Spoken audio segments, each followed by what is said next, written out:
InsyaAllah pada hari ini kita akan meneruskan tilawah Al-Quran muka surat 79, muka surat 79. Tuan-tuan semua buka muka surat 79, muka surat 80, surah An-Nisa, juzuk yang keempat, muka surat 80, ayat yang ke-15. Surah 80, surah An-Nisa, juzuk yang keempat, ayat 15.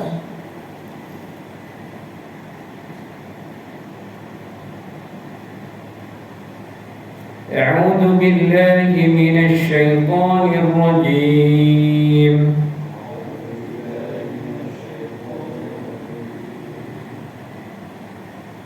Wallati ya'tina al-fahishata min nisaikum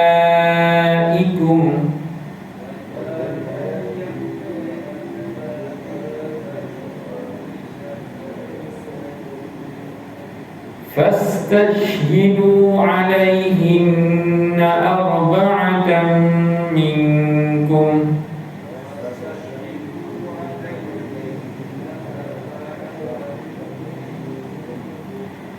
فَإِن شَهِدُوا فَأَمْسِكُوهُنَّ فِي الْبُيُوتِ حَتَّى يَتَوَفَّاهُنَّ الْمَوْتُ أَوْ يَجْعَلَ اللَّهُ لَهُنَّ سَبِيلًا.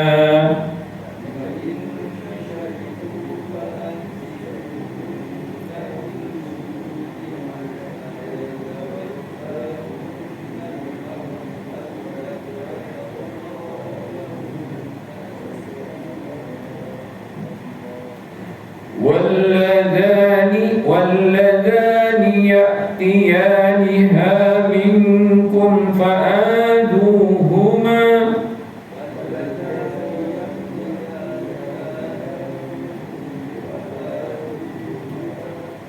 فإن تابا وأصلحا فأعرضوا عنهما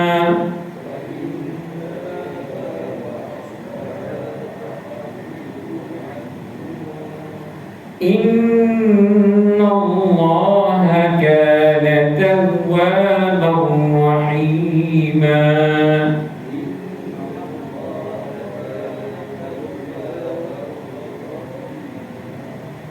إنما التوبة على الله للذين يعملون السوء بجهالة ثم يتوبون من قريب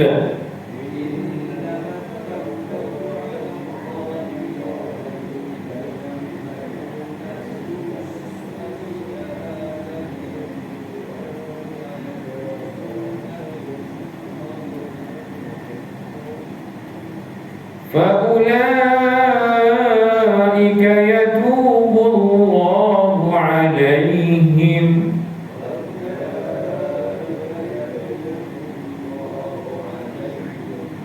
وكان الله عليما حكيما.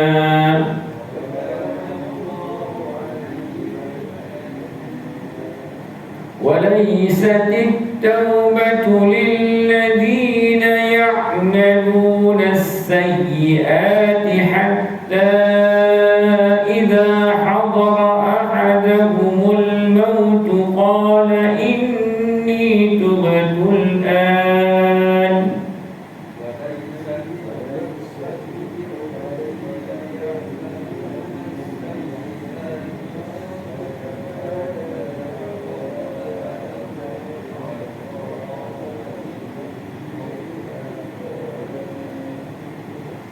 ولا الذين يموتون وهم كفار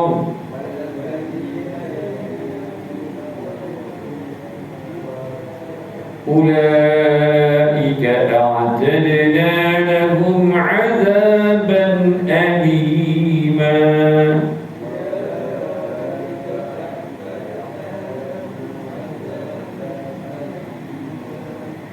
يا أيها الذين آمنوا لا يحل لكم أن ترثوا النساء كرها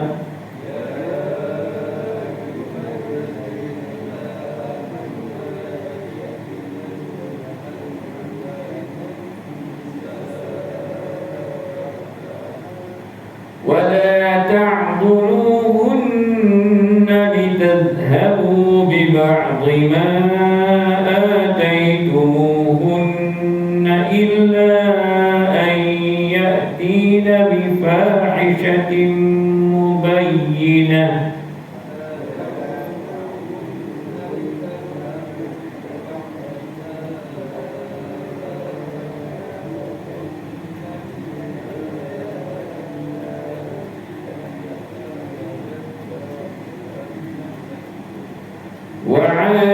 وعاشروهن بالمعروف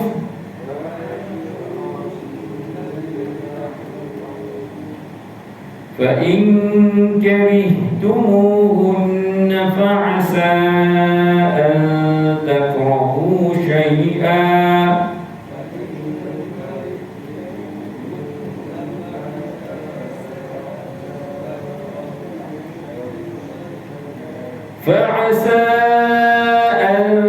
تكرهوا شيئا ويجعل الله فيه خيرا كثيرا.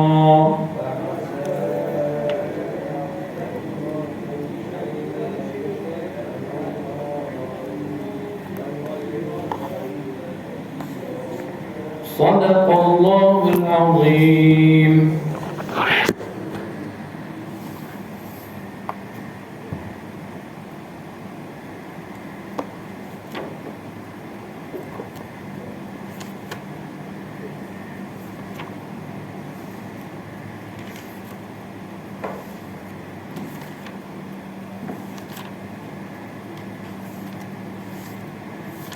Alhamdulillah, pada malam ini insyaAllah kita akan meneruskan kajian kitab Riyadhus Shalihin kita. Dan pada malam ini kita membaca satu bab yang dipanggil Babur Raja'i.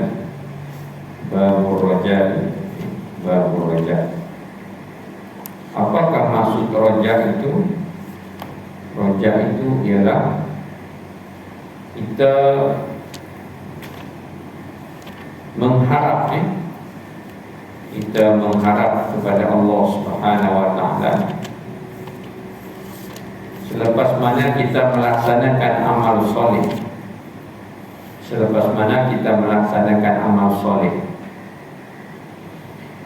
Dalam kita beribadah kepada Allah Subhanahu wa taala ini kita kena ada dua sayap kita terbang menuju Allah Subhanahu wa taala. Kita bergerak menuju Allah Subhanahu wa taala dengan dua sayap.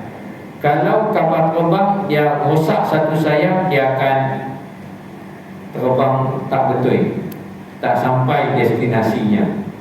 Begitu juga kalau kita jalan menuju Allah ini, salah satu daripadanya kita belajar dalam Riyadhus Shalihin. Inilah kelebihan kitab Riyadhus Shalihin ini. Dia mengingatkan kepada kita, menerangkan kepada kita, menghuraikan kepada kita macam mana jalan kita nak jadi orang soleh yang menuju Allah Subhanahu wa taala. Jadi sebelum ini kita baca babul khaufi, bab takut. Jadi kita baca ayat-ayat Quran tentang neraka. Kita baca ayat-ayat Quran tentang hadis-hadis Nabi yang menceritakan tentang neraka, sampai kita rasa gerun. Apabila kita rasa gerun yang berlebihan, kalau gerun yang tidak berlebihan tu okey lagi. Kalau berlebihan, dia akan menjadikan kita putus asa. Jadi tak boleh putus asa. Dia kena tambahkan lagi dengan babur raja, iaitulah bab rasa dan mengharap kepada Allah Subhanahu wa taala. Takut dari satu hal, Jadi kita menuju Allah ni dia kena ada dua sayap. Sayap yang raja dan sayap yang khauf. Khauf dan raja itu sama-sama baru kita boleh bergerak menuju Allah Subhanahu Wa Taala. Tak boleh berat sebelah, tak boleh timpang sebelah. Kalau timpang sebelah khauf pun tak jadi. Kalau timpang sebelah raja pun tak jadi. Contoh timpang sebelah khauf ni macam mana? Contohnya kita terlampau takut sampai kita tidak mahu dah nak meneruskan kehidupan. Kita kira nak mati. Kita kira apa-apa yang ada ni kita nak jual. Kita kira apa-apa yang ini kita tak mahu dah pergi kedai dan sebagainya. Ini apabila dia terlampau berat babul khaufi. Dia nak seimbangkan dengan babul rajab, iaitu mengharapkan keampunan Allah, mengharapkan kepada keampunan Allah dan Allah terima amal-amal kita. Kaedah yang betul ialah bila mana kita melaksanakan kejahatan kita kena takut. Bila mana kita melaksanakan kebaikan kita kena rajab. Khauf ini tadi maksudnya takut. Bila buat kejahatan kita kena rasa takut. Dan bila kita buat kebaikan kita kena rasa rajab, kena rasa berharap Allah terima kita punya kebaikan dan amal soleh kita. Dia tak boleh terbalik. Contohnya seorang itu buat jahat, dia mencuri, dia berzina, dia minum arak, tapi dia mengharap keampunan Allah. Dia terus-terusan dalam judi, dalam zina, dalam arak, dia terus-terusan, tapi dia harap Allah Ta'ala ni berbaik sangka dengan dia berbaik sangka dengan Allah. Dia kata dia baik sangka dengan Allah, Allah akan masukkan dia dalam syurga, Allah akan terima taubat dia. Di samping dia terus melaksanakan kejahatan. Ini salah. Ini salah. Lau ahsan zon billah la ahsanul amal. Kata Imam Hasan bin Al-Basri, kalau dia itu seorang yang berbaik sangka dengan Allah, dia akan melaksanakan amal kebaikan. Jadi berarti dalam diri kita, kalau kita ini terlalu berharap tanpa melaksanakan amal, kita berharap tanpa melaksanakan amal soleh, disalah. Jadi kaedah yang betul, bila mana kita melaksanakan kejahatan, kita terlanjur melakukan dosa, maka kita kena khauf, kena takut. Tetapi bila mana kita dapat melaksanakan amal soleh, kita dapat main masjid, kita dapat melaksanakan solat, baca Quran, maka kita kena harap Allah Ta'ala terima amal-amal kita. Jadi jangan silap. Kadang-kadang orang itu buat kejahatan, dia mengharap Allah ampun, dia mengharap Allah Ta'ala masukkan dalam syurga. Ini salah. Jadi kalau kejahatan, kita kena rasa Allah masuk kita dalam neraka, baru akan tolak kita jadi bertaubat. Jadi betul macam tu. Kalau kita buat kejahatan kebaikan, maka kita rojak, iaitulah kita berharap Allah terima. Kalau buat kejahatan tadi kita kena khauf, kena takut. Kalau buat kebaikan kita kena rojak. Kalau kita buat kejahatan kena khauf. Manakala ketika kita buat kebaikan kita kena ar-rojak. Khauf itu tadi maknanya takut. Ar-rojak maksudnya mengharap kepada Allah Subhanahu Wa Taala. Jadi spesialnya kitab Riyadhus Shalihin ini, dia menghimpunkan ayat-ayat Quran dan hadis-hadis Nabi dalam satu bab. Jadi bab yang kita baca ni babul rajab. Sebelum ni bulan lepas babul khaufi, bab khauf, bab takut. Yang sekarang babul rajab. Jadi dalam kita menuju Allah Ta'ala, dalam kita menuju Allah Ta'ala tadi, kita kena ada dua sayap ni. Sayap mengharap, yakni rajab, dan sayap takut, yakni khauf. Khauf wa rajab, kena jalan kedua-dua sayap ini, baru kita boleh betul tak oleh kita punya perjalanan kita menuju Allah Subhanahu Wa Ta'ala. Kita ni tidak menuju Allah lah. Sekarang kan kita akan mati, kubur akan datang. Kubur kata datang. Kita menuju Allah Subhanahu Wa Ta'ala. Tidak boleh tidak, memang kita akan menuju dia. Jadi begitulah dalam kita menuju dia, kita kena pakai dua sayap tadi, khauf wa rajab. Jadi spesial kitab Imam Nawawi ini, kitab Riyadhus Shalihin ini, dia menghimpunkan ayat-ayat Quran dan hadis Nabi dalam satu bab. Dalam setiap bab lah. Dalam tadi babul khauf, dia ada bawa ayat Quran dan hadis. Babul rajab ada Quran dan hadis. Dan itulah manhajiyah ataupun metodologi penulisan kitab ini. Dia ada bawa ayat Quran dan bawa hadis Nabi. Special Special Imam An-Nawawi. Hidupnya tak lama, tak sampai 50 tahun 45 tahun. Tapi kitabnya ni kita baca sampai hari kiamat. Inilah kehebatan. Maka kita dalam kitabnya tu dia ada menyebut, kalau kita baca kitab dia, kita kena minta ampunkan baginya dan bagi mak ayah dia. Kita sebagai wasiat dia kepada kita semua, bila kita baca kitab dia, dia minta supaya kita bermohon kepada Allah agar ampunkan dia dan ampunkan mak ayah dia. Jadi kita baca doa sikit. Bismillahirrahmanirrahim. Alhamdulillahirabbil alamin. Wassalatu wassalamu ala asyrafil mursalin wa ala alihi washabbihi ajma'in. Ya Allah ya Rahman ya Rahim, Kau berkatilah ya Allah, berkatilah pelajaran kami dalam kitab Riyadhus Shalihin ini ya Allah. Ya Allah ya Rahman ya Rahim, Kau berikan keampunan kepada Imam Nawawi dan mak ayah dia ya Allah, yang telah mengarangkan kitab ini ya Allah, yang telah mengamanahkan kepada kami untuk membacanya ya Allah. Kau berikan keberkatan kepada kami ya Allah, taufik dan hidayah-Mu ya Allah, dan juga pahala-pahalanya yang Kau sampaikan kepada Imam Nawawi dan mak ayahnya ya Allah, dan Kau ampun-ampunkan kedua-dua mereka ya Arhamar Rahimin. Sallallahu ala sayyidina Muhammad wa ala alihi wa sahbihi wasallam.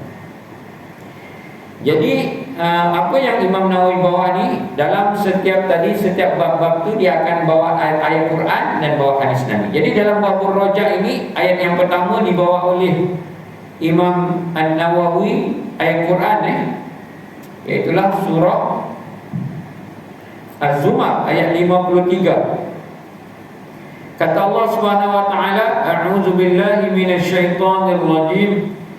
Qul ya ibadiyallazina asrafu ala anfusihim la taqnatu min rahmatillah innallaha yaghfirudz dzunuba jami'a innahu huwal ghafurur rahim. Allah Subhanahu wa taala dalam surah Az-Zumar, kita lihat bagaimana ayat ini membuka pintu pengharapan. Dalam surah Az-Zumar Allah Ta'ala berfirman, dalam surah Az-Zumar ayat 53,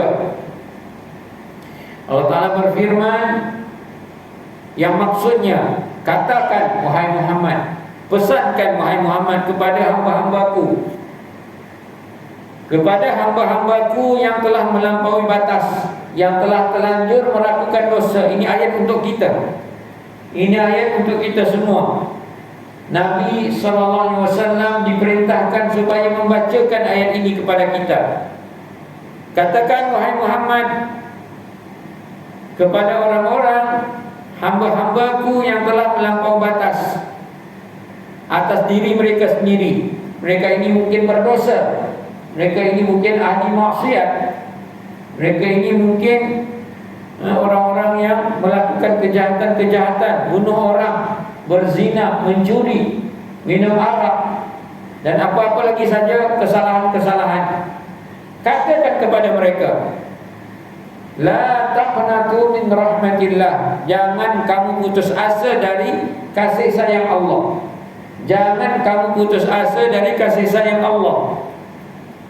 Innallaha yaghfirudz dzunuba jami'a, kerana Allah mengampunkan dosa-dosa seluruhnya. Innahu huwal ghafurur rahim, Dia adalah Tuhan yang berzat, zat yang maha ampun, yang maha pengampun, dan zat yang maha penyayang.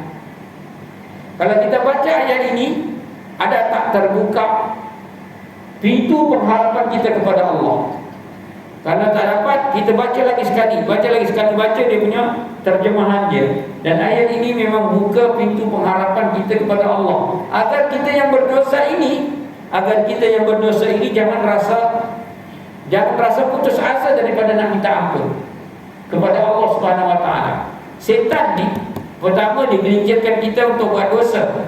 Yang kedua, dia mainkan kita, Allah tak ampunkan dosa kau, Allah tak ampunkan dosa kau. Jadi dia permainkan kita macam tu. Satu, dia ajak, dia selewengkan kita tadi supaya buat dosa. Lepas buat dosa dia kata engkau jahat sangat, Allah tak ampunkan dosa dia. Jadi kedua-duanya boleh kat setan. Jangan buat macam, jangan kita fikir macam tu. Itulah sebabnya kita mengadakan bacaan Riyadhus Shalihin ini, kerana dia adalah taman-taman orang saleh. Cara-cara petua-petua untuk jadi soleh, hamba yang dekat dengan Allah Subhanahu Wa Taala. Ingatkan kepada kita bahawa Allah Taala mengingatkan kepada kita, Allah Taala menyuruh nabinya Muhammad sallallahu alaihi wasallam agar membacakan kepada orang-orang yang berdosa tadi bahawa Allah mengampunkan dosa-dosa. Jangan putus asa. Walaupun kamu pernah menghancurkan Kaabah, dosa yang paling besar sekali, maka minta ampun kepada Allah Subhanahu Wa Taala. Minta ampun kepada Allah Subhanahu Wa Taala. Minta ampun kepada Allah Subhanahu Wa Taala. Ada satu hadis Nabi sallallahu alaihi wasallam di mana ada seorang sahabat, dia ada seorang ini bukan zaman sahabat lah. Ada seorang lelaki, dia minat pada seorang perempuan. Maka dia cuba untuk meminang perempuan tu tak mau. Tak mau, tak apa dah, tak apa. Tapi lepas tu ada lelaki lain minang perempuan tu mau. Jadi lelaki yang pertama tadi ni dia rasa iri hati. Lalu dia bunuh perempuan tu. Dia bunuh sebab cemburu dan iri hati. Kenapa aku punya pinang tak terima, dia orang lain punya pinang terima? Apa kurangnya aku daripada dia? Lepas dia bunuh tu, dia dah rasa menyesal. Lalu dia bertemu dengan seorang alim, nak minta fatwa, minta petua, minta apa panduan hidup. Maka tu alim dia kata, kamu ada mak tak? Kamu ada mak tak? Dia kata ada. Kemudian Tok Alim dia kata, kamu pergi khidmat dengan mak kamu. Kamu pergi khidmat dengan mak kamu. Jadi Tok Alim ni beri dia pandangan bahawa antara yang boleh dekatkan kita kepada Allah Subhanahu Wa Taala, yang menerima taubat kita, yang akan mengampunkan dosa kita besar, pahalanya ialah kita berkhidmat kepada mak kita. Jadi mak dengan ayah yang mana satu? Mak ni 3 kali dia punya ganda dia punya yang perlu lebih besar daripada ayah. Sebab mak ni lagi besar dia punya pengorbanan ketika kita nak lahirkan kita. 9 bulan dalam perut, dia bawa ke hulu ke hilir dah berat. Dia susukan lagi. Malam-malam menangis, dia bangun. Ayah tak bangun, ayah lena. Tapi ayah cari rezeki lah, Kedua-duanya kena buat baik. Tapi mak tu lebih besar. Jadi anak-anak abang tadi, kalau dah bunuh orang pun ada cara macam mana kita bertaubat kepada Allah SWT tadi, berbuat baik pada mak. Jadi ada seorang sahabat lagi. Ini berlaku pada zaman ini bukan sahabat, ini berlaku pada zaman kita ni. Zaman milenium ini kurun yang ke-21 ni di mana ada seorang pemuda, saya ringkaskan cerita dia buat mak dia seorang pemuda ni, dia di negara Arab. Satu hari dia teringin nak pergi melancong. Lalu dia pun buka apa macam brosur pelancongan tu, buka jumpa satu negeri. Dia nak pergi melancong tadi, memang dia nak pergi melancong lah. Lepas tu dia buka brosur tu, ada dia tertarik dengan satu negeri itu, dia pun pergi negara Arab juga. Dia pergi negara itu. Lepas dia pergi melancong tu, dia macam mana tak tahu, dia pergilah ke kelab-kelab malam ni. Kelab-kelab malam. Dia sebenarnya dia nak pergi melancong tu bukan dia nak berzina. Dia tapi macam mana setan nak main-main kat dia pergi tengok kat kelab-kelab malam. Nak pendekkan cerita, dia akhirnya dia jatuh dalam zina. Jadi memang setan ni, dia mula-mula kalau nak ajak kita berzina, dia tak kata berzina, jom kita berzina. Ada setan, dia ada trik dia. Jom kita jalan-jalan, pergi santai-santai, jom kita pergi jalan. Bukan nak berzina, kita pergi jalan-jalan, tengok-tengok. Jom kita pergi Thailand, jom kita jalan-jalan. Dia punya caranya tu macam benda yang ada rasional dia. Lepas sampai situ baru dia tarik. Jadi memang akhir tadi pemuda ni dah jatuh dalam zina, lalu dia bila dah zina saja dia rasa bertaubat, rasa menyesal. Segera dia rasa menyesal. Dan sampai di bawah kelam malam tu ada kawan dia kata, apa kau susah? Nah, minum satu. Kelas Arab tu dia bagi minum. Dia kawan tu pun kata, dia kata kat kawan dia, kau nak haramkan aku daripada meminum arak di syurga. Lalu dia tak minum, dia tak jadi minum. Lalu dia keluar dan dia balik negara asal dia.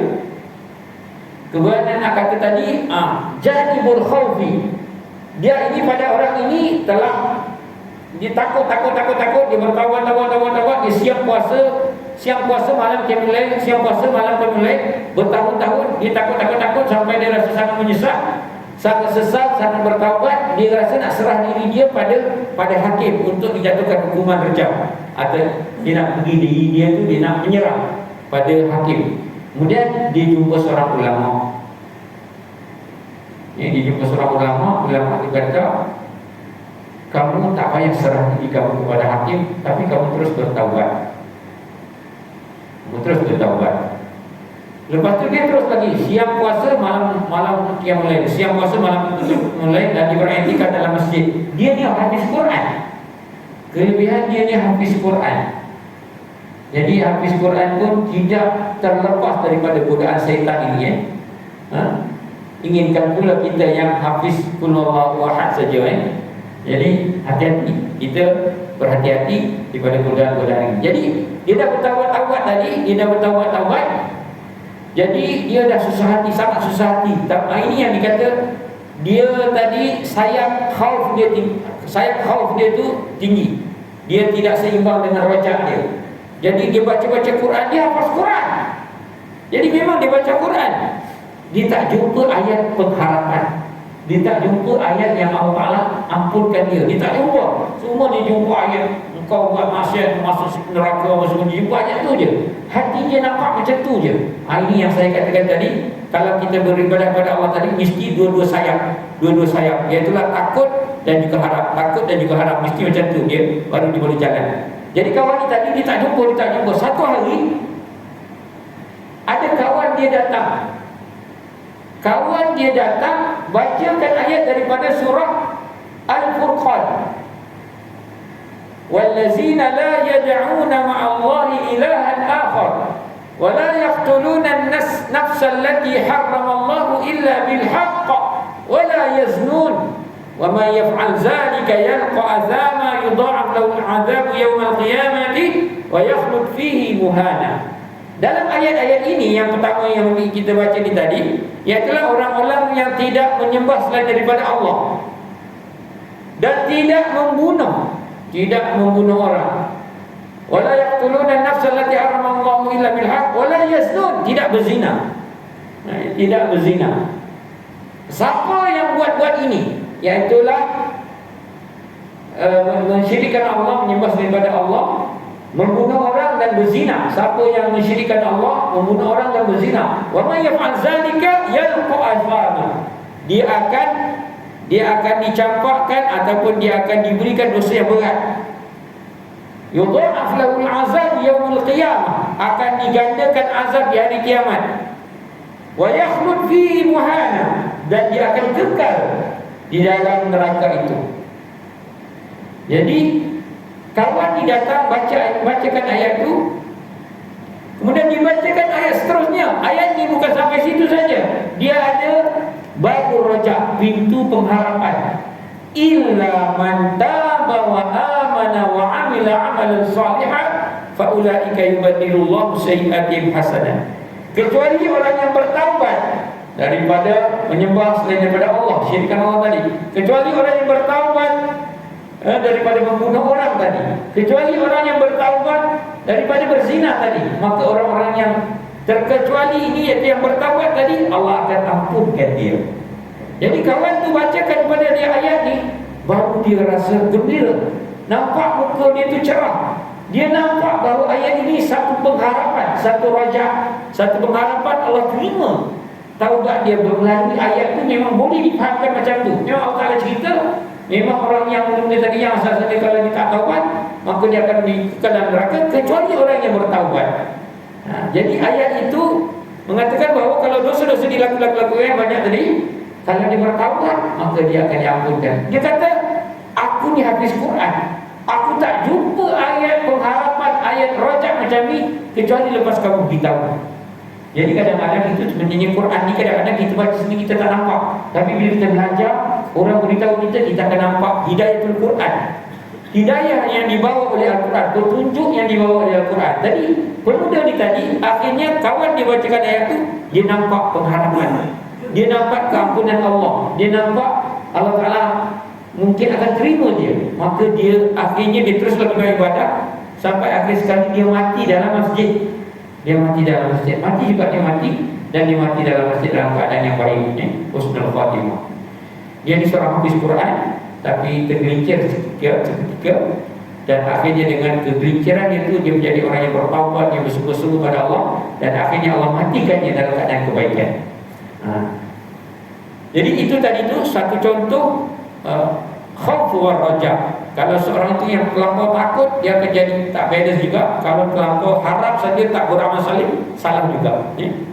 Jadi ayat yang tadi daripada surah Al-Furqan tadi, walladzina la yad'una ma'allahi ilahan akhar wa la yaqtuluna an-nafsa allati harramallahu illa bil haqq wa la yaznun wa man yaf'al dhalika yalqa athama yudha'af lahu al-'adzabu yawm al-qiyamati wa yakhlud fihi muhana illa man taba wa amana wa 'amila 'amalan shalihan fa ulaika yubaddilu Allahu sayyi'atihim hasanat wa kana Allahu ghafurur rahim. Jadi spesial kitab Riyadhus Shalihin ni, dia ada bawa ayat Quran dan bawa tentang hadis. Tadi ayat yang pertama dibawa qul ya ayyuhallazina asrafu. Kemudian ayat dalam surah Al-Furqan tadi dalam Riyadhus Shalihin ini tidak ada, tapi Ustaz tambahkan berdasarkan kepada ceramah syarah yang telah dibuat oleh Ibnu Utsaimin. Dia membawa datang ayat yang seumpama inilah ayat-ayat yang memberikan pengharapan Allah terima kita. Jadi hadis yang pertama, kita baca hadis yang pertama dalam bab Raja ini. An Ubadah ibni Samit radhiyallahu anhu qala, daripada Ubadah bin Samit radhiyallahu anhu. Ubadah bin Samit ini daripada Ubadah bin Samit, seorang sahabat Nabi,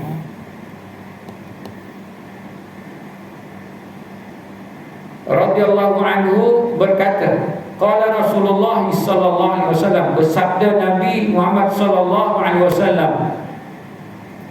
Ubadah bin Samit mengatakan bahawa Nabi bersabda. Apa Nabi kata? Man syahida an la ilaha illallah, siapa yang menyaksikan, siapa yang bersaksi tidak ada Tuhan selain Allah, wahdahu la syarikalah, dia yang esa, yang tidak ada sekutu baginya, wa anna Muhammadan abduhu wa rasuluh, dan dia bersaksi juga bahawa Nabi Muhammad hamba dan rasulnya, wa anna Isa abdullah, dia juga bersaksi bahawa Isa itu adalah hamba Allah, dia bukan anak Allah, dia bukan Tuhan, dia bukan Allah.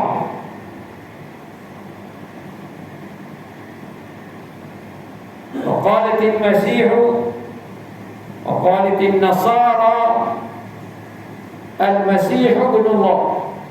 Orang Nasara mengatakan bahawa Masih Isa itu anak Allah.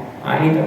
Jadi sabda Nabi SAW tadi kata, siapa yang menyaksi, siapa yang bersaksi bahawa tidak ada Tuhan kecuali Allah, yang esa, yang tidak ada sekutu, dan bahawa Nabi Muhammad itu adalah pensuruh Allah dan hambanya, dan Nabi Isa itu ialah hamba Allah dan juga rasulnya, dan juga wa kalimatuhu alqaha ila Maryam, dan juga menyaksikan bahawa Nabi Isa itu ialah kalimat Allah yang diberikan kepada Maryam.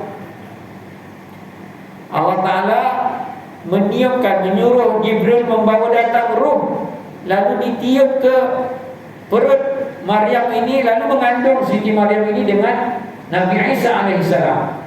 Nabi Isa dijadikan berdasarkan kepada perintah Allah, kun, jadi. Maka Jibril bawa ruh itu terus mencampakkannya kepada rahim Maryam, dalam perut Maryam, rahim Maryam. Maryam mengandung. Ada mengandung tidak dengan persetubuhan antara lelaki dan perempuan. Dia mengandung dengan perintah Allah, dengan perintah Allah. Kalimat kun fayakun. Wa ruh min, dan juga ruh daripada Allah Subhanahu wa taala, itulah Jibril yang bawa datang nyawa, bawa datang tadi ruh dari Allah Subhanahu wa taala ini. Ruh itulah kalimat kun fayakun tadi. Maka Nabi Isa ini terus terjadi tanpa didahului dengan proses macam kita jadi. Wa annal jannata haqqun wan naru haqqun. Apalagi yang disaksikan oleh orang ini, syurga itu benar, neraka itu benar. Adkhalahullahu jannah, Allah masukkannya ke dalam syurga, ala ma kana minal amal, apa saja, berdasarkan apa saja, setakat mana saja amal yang dia ada, Allah akan masukkannya ke dalamnya. Allah akan masukkannya ke dalam syurga. Apa tadi? Menyaksikan bahawa tidak ada Tuhan kecuali Allah, tidak ada menyekutukan Allah dengan sesuatu, menyaksikan bahawa Nabi Muhammad adalah hamba dan Rasulullah, menyaksikan bahawa Nabi Isa adalah hamba Allah dan Rasulnya. Dia juga adalah kalimat yang Allah Ta'ala tentukan kepada Maryam. Kalimat kun fayakun dibawa oleh Jibril, ruh itu dimasukkan ke dalam rahim Maryam, lalu jadi Nabi Isa alaihissalam. Syurga itu benar, neraka itu benar, Allah akan masukkannya ke dalam syurga. Dan dalam satu riwayat Muslim, man syahida an la ilaha illallah wa anna Muhammadan Rasulullah haramallahu alaihi jannah. Dalam satu riwayat Muslim mengatakan bahawa siapa yang menyaksikan bahawa tidak ada Tuhan kecuali Allah dan Nabi Muhammad itu Rasulullah, Allah mengharamkan baginya syurga, Allah mengharamkan baginya neraka. Maknanya dia tidak akan masuk neraka. Jadi dalam hadis ini juga adalah pintu raja, pintu ke pengharapan kita kepada Allah. Apa tadi? Kita menyaksikan bahawa tidak ada Tuhan kecuali Allah, tidak menyekutukan Allah, beriman kepada Rasulullah, beriman kepada Nabi Isa alaihissalam, beriman bahawa syurga itu benar, neraka itu benar, kita dimasukkan syurga. Maka ini kita boleh, tahap yang paling minima, tahap yang paling minima bagi kita. Maka kita akan ada rasa pengharapan kita. Kan kita pun tak banyak amal, kita punya amal pun tak tahu Allah terima ke tak terima. Tapi kita ni memang kita telah menyaksikan bahawa tidak ada Tuhan kecuali Allah. Yang perkara-perkara tadi memang kita dapat laksanakan. Maka kita mohon, kita berdoa kepada Allah, maka kita mohon kepada Allah agar kita dimasukkan Allah ke dalam syurga. Itu pengharapan kita. Dan ini kita baca dalam bab ini ialah bab pengharapan. Pengharapan kita kepada Allah agar dimasukkan kita ke dalam syurga. Apakah pelajaran daripada hadis ini?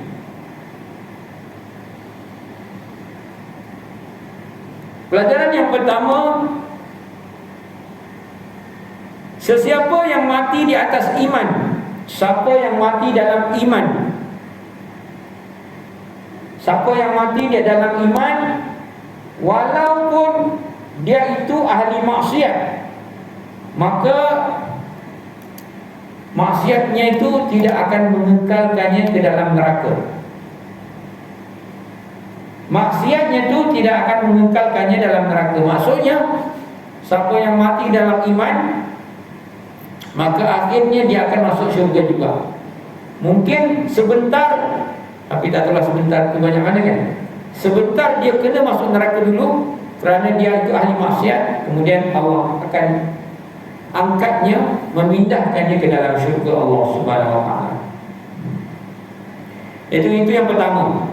Pelajarannya itu iaitu bahawasanya siapa yang mati di atas iman, maka dia akan masuk syurga dan dia tidak terkeluar daripada Islam, tidak terkeluar daripada Islam. Kalau orang buat maksiat, tidak terkeluar daripada Islam. Apa maksiat? Apakah maksiat ni? Maksiat tadilah illa dia bunuh orang, dia berzina, dia minum arak. Ini semua adalah merupakan maksiat-maksiat yang besar. Tetapi maksiat ini tidak mengeluarkan seseorang itu daripada iman. Artinya dia tidak menjadi kafir kalau dia buat maksiat. Ini kita baca sebab apa? Sebab kita nak baca bab rojak, agarkan orang maksiat tadi jangan rasa putus asa dengan Allah. Sila kembali. Berhentikan maksiat itu, kembali ke masjid, kembali kepada Allah. Agar macam tu maksudnya. Supaya dia jangan rasa dengan dia maksiat dia takut nak datang masjid. Jangan rasa macam tu. Itu maknanya, itu tadi kita baca bab rojak. Yang kedua,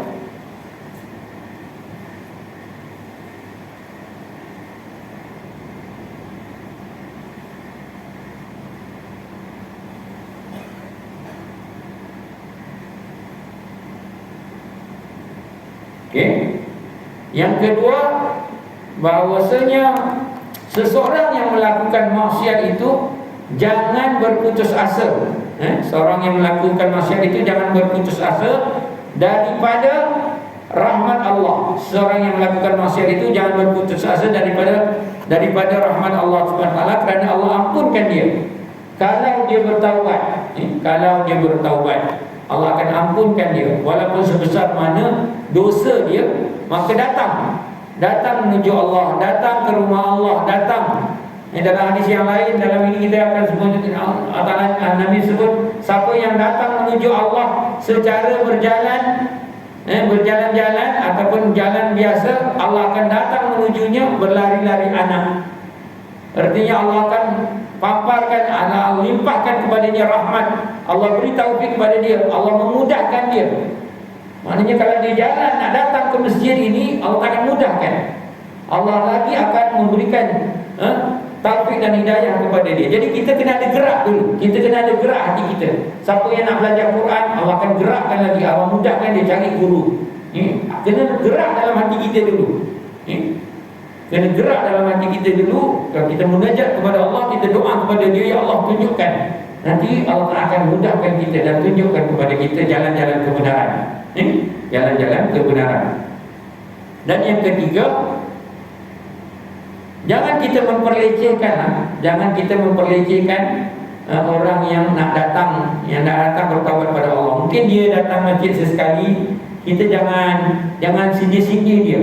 Kita galakkan, kita bagi dia, kita bimbing dia. Kalau dia boleh baca Quran, dia mungkin orang yang dia nak datang masjid ni, dia nak belajar Quran, dia nak belajar sikit. Maka kita bimbing dia. Mai datang kuliah Ustaz Rahim, mai datang kuliah Ustaz Yusof, mai kita belajar kat sini, kita belajar sikit-sikit. Kita sama-sama berbimbing. Kalau tak ada kitab Riyadhus Shalihin, belikan. Tolong hadiahkan kepada dia Riyadhus Shalihin, supaya dia boleh mai dan dia rasa sesuatu dan dia dapat panduan-panduan daripada Riyadhus Shalihin ini. Jadi di situ dia akan buka pintu pengharapan dia. Dia tidak akan terus bermaksiat kan susah. Kalau kita tutup rumah, kau ni apa ni? Dah tua baru nak datang surau dalam dunia. Kita sindir-sindir dia macam tu tak boleh. Kita galakkan dia, main dia, kita bimbing dia sikit-sikit. Kita pun tak tahu kita duduk sini kita masuk syurga tidak. Kita pun tak tahu. Maka kita mungkin dengan sebab kita galakkan dia, kita tunjukkan sikit jalan-jalan dia untuk dia baca Quran, maka itu yang mungkin Allah terima dan memasukkan kita syurga Allah Subhanahu wa taala.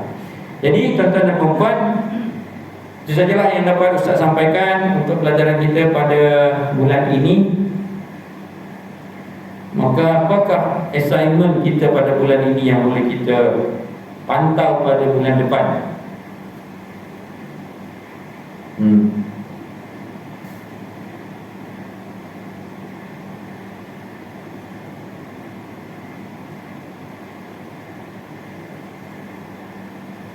Okey, assignmentnya ialah menghafal akhir surah Al-Kahfi.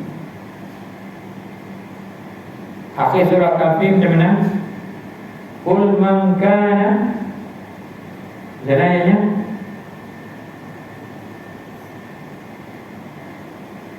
man kana yarju liqa'a rabbih falyamal 'amalan salihan wa la yusyrik bi'ibadati rabbih ahada. Jadi ada akhir surah Al-Kahfi itu ada ayat tentang raja. Jadi Ustaz nak sebagai assignment assignment itu ialah tugasan kita pada bulan ini. Supaya yang main mengaji di sini dia ada sedikit push diri dia untuk maju. Ayatnya ialah qul innama ana basharun mithlukum yuha ilayya annama ilahukum ilahun wahid faman kana yarju liqa'a rabbih falya'mal 'amalan shalihan wa la yusyrik bi'ibadati rabbih ahada. Ayat 110 surah Kahfi yang terakhir sekali. Sebagai assignment, setiap orang baca-baca setiap hari supaya ingat. Siapa yang dah ingat, tengok sikit terjemahannya. Ayat ini ada merujuk kepada yang kita baca hari ini ialah man kana yarju, siapa yang mengharap, siapa yang bercita-cita nak bertemu dengan Allah, berharap bertemu dengan Allah, falyamal amalan salihah, siapa yang mengharapkan bertemu dengan Allah maka beramal salihlah. Kalau yang maksiat tadi berhenti daripada maksiat, bertaubat, mai surau, mai masjid kita, berhenti. Falyamal amalan salihah wa la yusyrik bi'ibadati rabbih ahada. Jadi kita punya assignment iaitulah menghafal satu ayat terakhir daripada surah Al-Kahfi untuk memudahkan kita. Baca macam mana cara hafal ni? Baca banyak kali. Lepas tu kita dengar syekh-syekh yang baca, Syekh Abdul Rahman Sudais ke Syekh Muhammad Khalid Usari ke, dia baca. Maka kita baca, dengar, dan kita baca pula kepada kawan-kawan yang pandai kat sini kan. Kita baca depan dia supaya dia boleh betulkan sikit bacaan kita. Satu ayat je kan dari surah Kahfi itu. Siapa yang dapat banyak silakan. Ni maknanya untuk orang awam macam kita semua, Ustaz assignmentkan satu ayat saja satu bulan. Untuk bulan ni lah. Biasa bulan-bulan lain kadang-kadang kita masak sop, buah itu bagi kat orang. Itu semua kita dah pernah buat ni. Dan kali ni kita baca menghafalkan satu ayat daripada surah Kahfi. Ayat yang terakhir, di mana ayat terakhir itu adalah ayat pengharapan. Siapa yang nak mengharap bertemu dengan Tuhan, beramal solehlah dan jangan menyebutkan Allah dengan sesuatu. Jadi itu sajalah yang dapat saya sampaikan. Yang mana yang baik itu dari Allah, yang mana tak maaf itu daripada Ustaz Rahim dan daripada syaitan. Semoga Allah ampunkan kita semua. Bismillahirrahmanirrahim. Alhamdulillahirabbil alamin. Wassalatu wassalamu ala asyrafil anbiya'i wal mursalin wa ala alihi wa sahbihi ajma'in. Rabbana 'alaika tawakkalna wa ilaika anabna wa ilaikal masir. Rabbana atina fid dunya hasanah wa fil akhirati hasanah wa qina 'adzaban nar. Sallallahu ala sayyidina Muhammadin wa ala alihi wa sallam. Alhamdulillahirabbil alamin.